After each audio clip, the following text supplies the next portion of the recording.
Hey guys, welcome back to my channel where I review different action figures. Today I'll be reviewing the Mcfarlane Toys DC Multiverse Robin King from the collectible Darkfather wave. So let's get straight into the video. Alright, so first we'll go ahead and take a look at the box.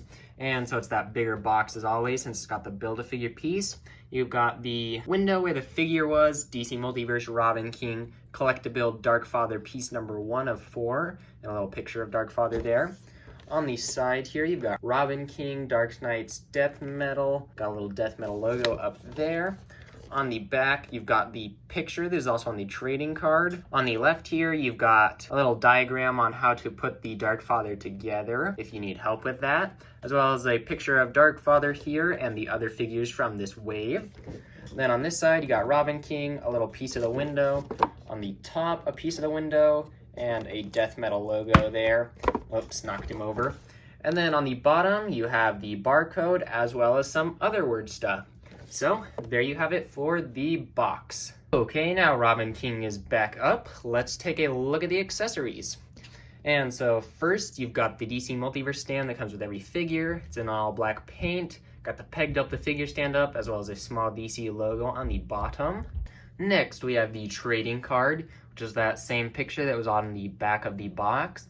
And if you notice this time, it's actually a picture of the figure instead of the source material, which isn't my favorite. I actually like when they had the comic book cover or source from the comics on here. I just thought that was a little bit of a better look so you could compare the figure to the art on there.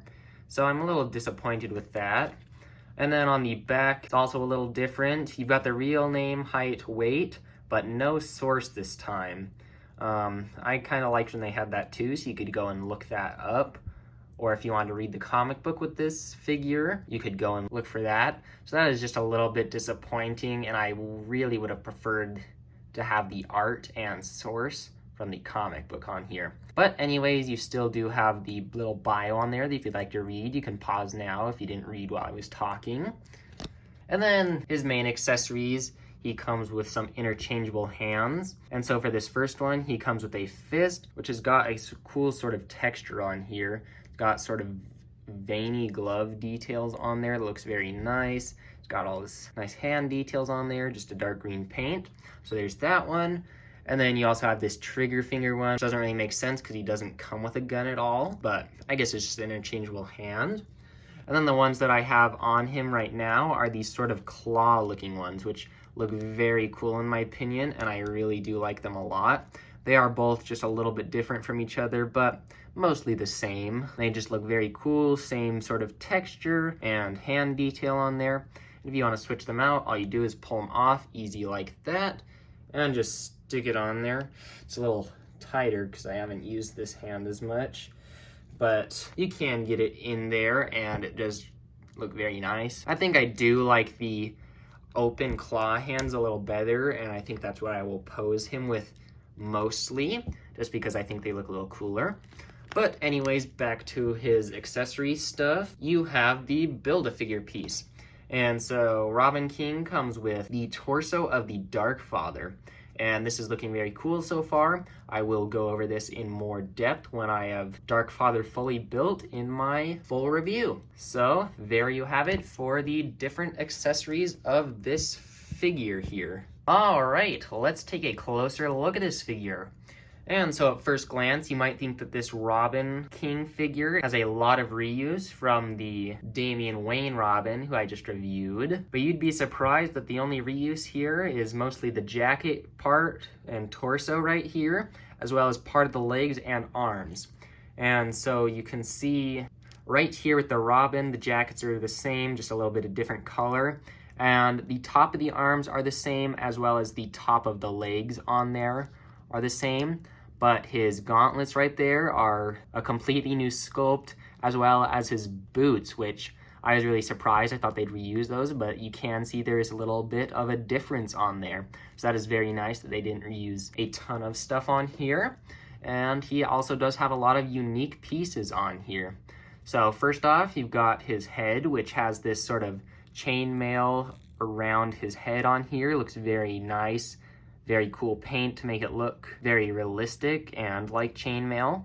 then you got this little thorny crown right here made of twigs and stuff, which is very flexible and soft, so it's not going to break at all. Could have used a wash on there just to help make it look a little better because it looks pretty plain on there.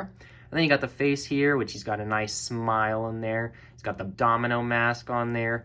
Very white face and neck there. Looks very good. And then you've got this new feather boa sort of piece. It's in a nice sort of Joker colors with the purple and green all over. Again, sort of a soft material. Got this new cape with all those different folds and wrinkles in there. A nice sort of canvasy cloth texture. Feels very nice. Looks very good. I do like this cape a lot. And then, like I said, you've got the gauntlets with this cool texture. All new there. Got the boots, which have a leathery sort of canvas texture again. I really like that they have all the texture on these figures. Got nice straps, shoelaces, just very cool boots. And then just to take a look at here, it's just mostly different colors on here. Got a little bit of a darker yellow, you got some red in there, and then the rest is just all painted black. And he just overall looks very cool. And I'm pretty happy that they didn't just reuse a bunch of pieces from that Rebirth Robin figure, because it just helps to add to the uniqueness of him. And so yeah, there you have it for the details of this figure. And now articulation time. So, this Robin King figure does have pretty similar articulation to the Rebirth Robin, but we'll go over it again. Doesn't have too much up at all. He's got a little bit down. You've got side to side, even though he does have these little chainmail sides, it just kind of moves aside since they're soft, so that's very nice. And then he has a little bit of tilt, not quite as much as the Robin did. But you've got the arms just go up that much before they run into the boa. They go up and back. You've got no butterfly joint in there again. Got the bicep swivel right there. Single jointed elbow still goes up pretty far. The wrists, which go up and down and swivel all the way around. You've got the torso, which actually moves forward a little more than the first Robin did, which is a little surprising. I do like that a little better though now. And you can actually kind of hear the joints move inside there. And you can go to the side a little bit like the first one. The legs do have that same sort of ball joint in there, but it seems to work better on here. They seem a lot more stiff on here and just more secure, which I do like. Can go up that much, go back that far, out to the side that much. Oops, still does pop out sometimes. So that still is a little bit of a problem. Let's see, there it's back in. So out to the side that much. Got a little bit of thigh rotation on there. Single jointed knee, which again doesn't go back very far, so I'm pretty disappointed with that. Got the swivel here at the kneecap. Got the feet, which go forward and back, as well as some pivot on the sides. And finally, toe articulation.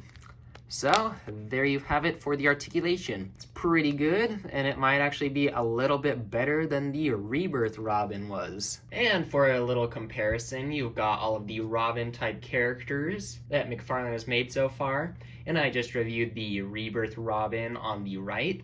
So if you haven't seen that video, definitely go check it out. And so you can see they all are pretty much the same height, as they are pretty similar in some ways, as they're all sort of Robin-ish characters where they're smaller. And then I also added the Batman Who Laughs, who I think looks great next to him. They seem like they work together a lot in the comic book, so I thought I'd show them off together. And so anyways, there you have it for a little comparison. And now for some different poses I like to put this figure into. And so this figure kind of suffers the same problem that the normal Robin does, where you can't get him into super dynamic poses. So most of the poses I show are kind of like this. But there's that one to start. And then for this next pose, I've got Robin King with his hands together, and he just sort of looks like he's scheming right here, coming up with a plan to kill Batman or whoever, some people from the Justice League. And so there you have it for that pose. And then lastly, here I've got Robin in a more creepy looking pose where he's all sort of sprawled out, looking like he's hiding in the shadows, maybe getting ready to attack you or something. And so yeah, there you have it for some different poses I like to put this figure into. Alright, so overall this is a very cool figure. I like the way he looks all around, and I really love that he didn't reuse a ton of pieces from the Rebirth Robin, and that he's got a ton of new sculpted pieces, like his gauntlets, his boots, his head is obviously new, and then he's got that boa and new cape. And I just think it's great that they don't reuse a ton. And the paint on him is very good, very nice details with the purple on the green feather boa thing. Then you got the chainmail. Could have used a little bit of a wash on his crown right here, but that's not too big of a deal. And it's cool they came with some extra hands, but I feel like I probably won't really use these that much because I think these clawed ones are just really cool. Just helps to add to his creepiness and make him look even scarier. And like I said in my last video, I know I've been kind of behind, so I'm trying to pump out a ton of videos here so that I can try and get caught up. And so there will be another video coming out tomorrow. And so here's the tease for that. So be sure to comment down below what the next figure review will be based on this tease. And I hope you enjoyed this video. And if you did, please like and subscribe if you haven't already. I really appreciate that. My goal right now is to hit 100 subscribers, so I'd really appreciate if you'd subscribe and like. And I hope you have a good rest of your day, and I will see you in the next video.